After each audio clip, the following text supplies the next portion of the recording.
Olá, eu sou Marina Nogueira Damasceno, estudante de medicina do oitavo período da Faculdade Estácio de Sá e Domede, do Rio de Janeiro. O meu orientador é o professor Marcelo Gomes Granja e eu venho aqui apresentar o trabalho intitulado Riscos associados ao uso de anestésicos locais em procedimentos estéticos, uma revisão de literatura. Eu inicio essa apresentação com uma pergunta um tanto quanto retórica: o que é a dor? E eu trago aqui a definição de dor da Associação Internacional de Estudo da Dor.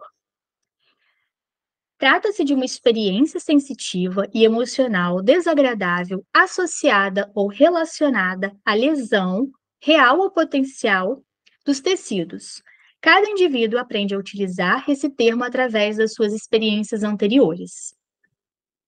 Em resumo, a dor é um dos mecanismos de defesa mais incríveis e importantes do nosso corpo, sendo estimulada quando, por alguma razão, o nosso corpo está sofrendo algum tipo de lesão ou ameaça, estresse ou injúria.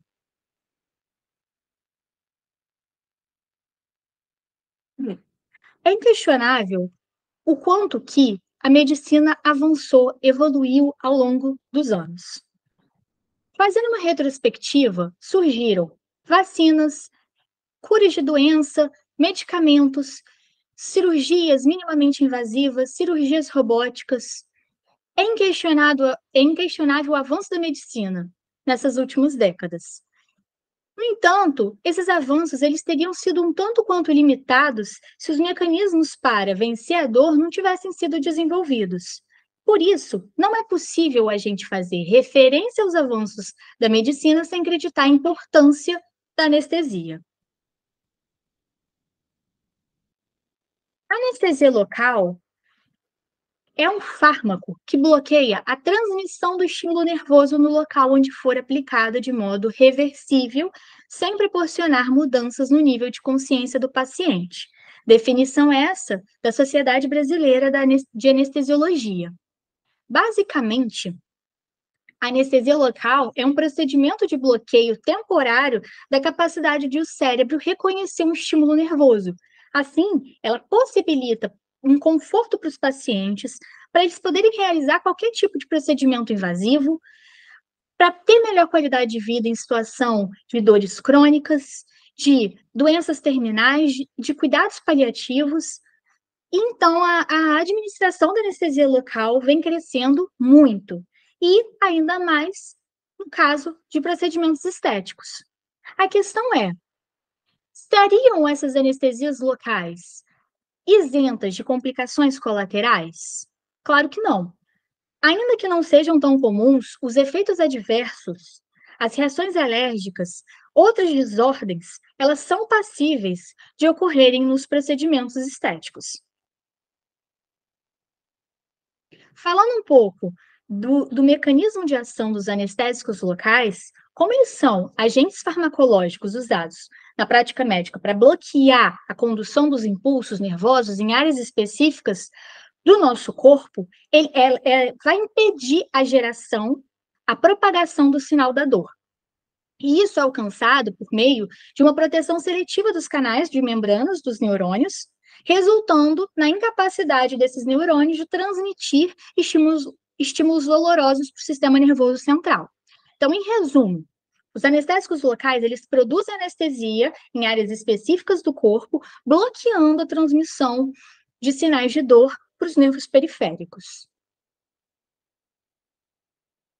E aí, quais seriam os riscos associados a esses anestésicos locais? Possibilidade de haver uma toxicidade sistêmica, reações alérgicas, efeitos colaterais locais, em casos raros também, complicações graves como as arritmias cardíacas. Então, aí vem, é imperativo que os profissionais que estejam ali tenham consciência das potenciais adversidades e façam criteriosas escolhas quanto aos anestésicos locais empregados. Então, devem fazer uma vigilância contínua durante o procedimento e ter uma competência na gestão de quaisquer complicações inesperadas. Em um cenário em que tem uma vasta imensidão de crescimento das intervenções estéticas, inclusive no Brasil, em que tem investido muito no mercado da estética, o objetivo geral desse trabalho foi analisar os anestésicos locais nos procedimentos estéticos e tendo como objetivos específicos explorar os mecanismos anestésicos locais, suas repercussões fisiológicas adversas, analisando os pacientes submetidos a esse tipo de anestesia. No Brasil, os principais procedimentos que lançam mão dos anestésicos locais são preenchimento dérmico, botox, lipoaspiração, procedimentos do contorno corporal, cirurgias estéticas como abdominoplastia, tratamento a laser, microagulhamento, tratamentos capilares, rejuvenescimento facial, depilação a laser, tratamentos para remoção de pelos indesejados. E quais seriam os efeitos adversos mais frequentes? O eritema, o edema e o prurido são muito comuns na área da administração do anestésico, bem como respostas alérgicas, como a dermatite de contato. Efeitos colaterais sistêmicos, embora sejam raros, também podem acontecer. Taquicardia, hipertensão, respostas anafiláticas. Quando a gente fala da anestesia tópica em procedimentos bem menos invasivos, a gente está falando de cremes, géis, que, no caso, tenham substâncias como a lidocaína ou prilocaína. O bloqueio nervoso local já trata de uma injeção do anestésico local diretamente nos nervos que eles inervam aquela área a ser tratada, em procedimentos já um pouco de maior complexidade e em áreas maiores.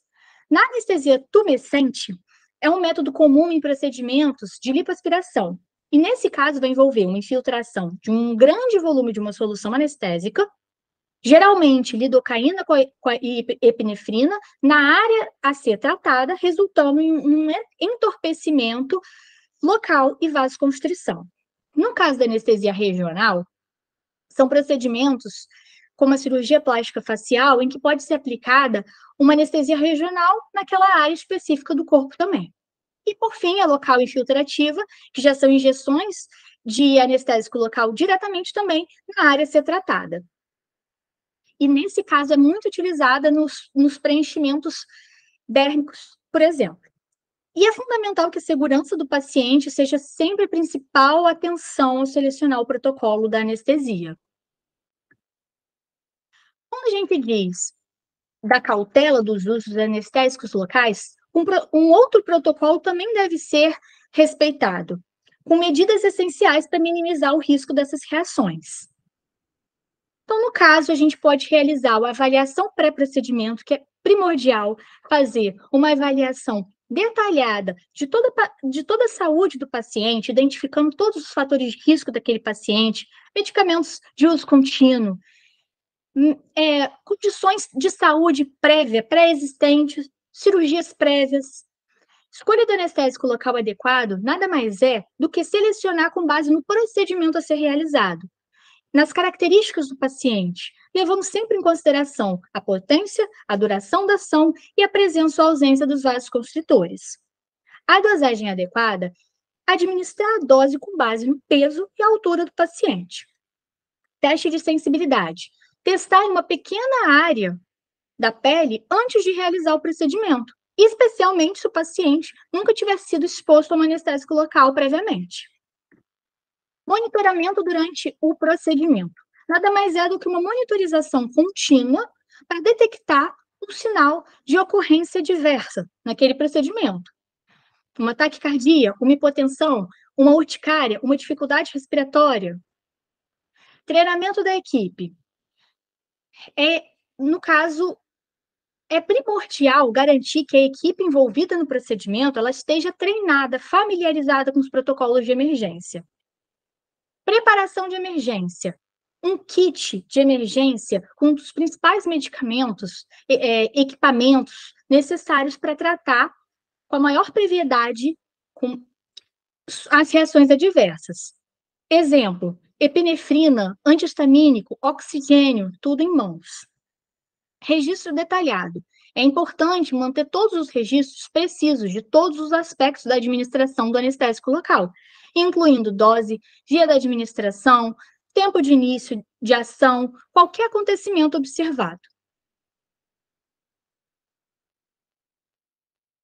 Bom, a escolha do protocolo da anestesia local no Brasil e em outros países também são muito semelhantes, dependendo do tipo de procedimento, da área a ser tratada, do grau de intervenção daquele procedimento, das necessidades daquele paciente, das preferências dele e também a formação de experiência do médico. É muito comum utilizar em anestésicos locais já de curta duração a lidocaína, como assim a epinefrina. No caso do uso ou não da epinefrina, já tem vários estudos falando sobre a eficácia da combinação da lidocaína com a epinefrina na redução do sangramento, prolongamento da duração da anestesia, em procedimentos já como a lipoaspiração, e sempre destacando a individualização, se aquele paciente vai poder usar a epinefrina, se ele pode, se tem alguma contraindicação, de acordo com as necessidades específicas daquele paciente. Conclui-se, assim, que o uso de anestesia local em procedimentos estéticos é uma prática útil para garantir o conforto do paciente, permitindo a realização eficaz de intervenções médicas. No entanto, é muito importante haver cuidado na individualização, na aplicação, no manejo daquela anestesia local, que jamais pode ser subestimada. Deve haver uma seleção criteriosa do anestésico local, junto com a técnica anestésica específica, adaptada a cada procedimento estético, levando em consideração fatores específicos daquele paciente. Além disso, a consciência e a preparação para possíveis ações adversas são cruciais. Então, preservar a integridade do paciente é prioridade na nossa prática médica. Fico aqui, meu agradecimento. Obrigada.